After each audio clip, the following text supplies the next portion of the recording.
Good evening, everyone. I'm Dr. Thangaraja, MBBS, trained at emergency and ICU facilities. I'm from Sanjay Hospital, Palani. இன்றைக்கி நம்ம topic பார்க்க போகிறது என்னென்னா hyper tension பற்றி பார்க்குறோம். ஹைப்பர் டென்ஷன்னா என்ன? ஹைப்பர் டென்ஷன்னா ரத்த கொதிப்பு. ரத்த கொதிப்பு யாருக்கெல்லாம் வருது? யூஸ்வலாக வந்து ஏஜ் அதிகமான இருக்கவங்களுக்கு, இல்லை ஒபீஸாக இருக்கவங்களுக்கு, sedentary lifestyles like smoking, alcohol high intake, high cholesterol foods எடுக்கிறவங்களுக்கு, அண்ட் தென் வந்து இரகுலர் ஸ்லீப் ஆல்சோ, இந்த ஒர்க் லோடு அதிகமாக இருக்குது, சரியாக ப்ராப்பரான ஸ்லீப் இல்லாமல் இருக்கிறவங்களுக்குலாம் வருது. இப்போ ஹைப்பர் டென்ஷன் வந்து எப்படி வந்து ஹைப்பர் டென்ஷன் இருக்குதுன்னு நம்ம பார்க்க போகிறோம்னா, it's A silent killer.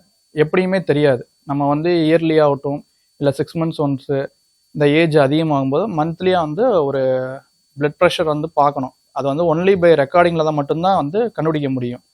So அதுக்கான சிம்டம்ஸ் வைஸ் பார்க்கும்போது பார்த்தீங்கன்னா, சிம்டம்ஸ் வைஸ் என்னென்ன ஆகும்னா, தலை சுத்தல் வரலாம்.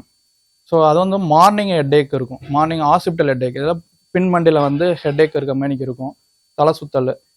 இந்த மட்டும்தான் வந்து ஹைப்பர் டென்ஷனுக்கு யூஸ்வலாக வந்து அந்த சிம்டம்ஸ் வைஸ் வராது. இதனால் வந்து என்னென்னலாம் ஆகும்னா, லைக் வந்து மூளையில் வந்து ரத்த கசிவு ஆகலாம், இல்லை ரத்த அடைப்பு, ஸ்ட்ரோக்குன்னு சொல்லுவாங்க. அதே வந்து ஹெமரேஜ்ன்றது வந்து செரிப்ரல் ஹெமரேஜ் ஆகும். அதர்வைஸ் வந்து பார்த்திங்கன்னா ஹைப்பர் டென்ஷனால் வந்து கார்டியாக் லோடு வந்து அதிகமாகும். அதனால் என்ன ஆகும்னா லெஃப்ட் வென்ட்ரிக்கில் வந்து ஹைப்பர்ட்ரோபின்றது நடக்கும். இதோட ப்ரெஷர் வைஸ் வந்து கிட்னிலையும் பாதிப்புகள் வரும். அது வந்து என்னென்னா ரீனல் ஆர்டரி ஸ்டெனோசிஸ்னு சொல்லுவாங்க. ஸோ இதை வந்து எப்படி நம்ம மேனேஜ் பண்ணலாம்? ஃபஸ்ட்டு வந்து avoid sedentary life style. So ஓவராக ஸ்ட்ரெஸ் இந்த மாதிரிலாம் எதுவும் இருக்கக்கூடாது. ரெகுலராக வந்து ஃபிசிக்கல் ஆக்டிவிட்டீஸ் இருக்கணும். மூணாவது, இப்போ ஒபீஸாக இருக்காங்கன்னா வெயிட்டை குறைக்கணும். ஸோ ஹை கொலஸ்ட்ரால் ஃபுட் இன்டேக்கை வந்து நம்ம கம்மி பண்ணணும்.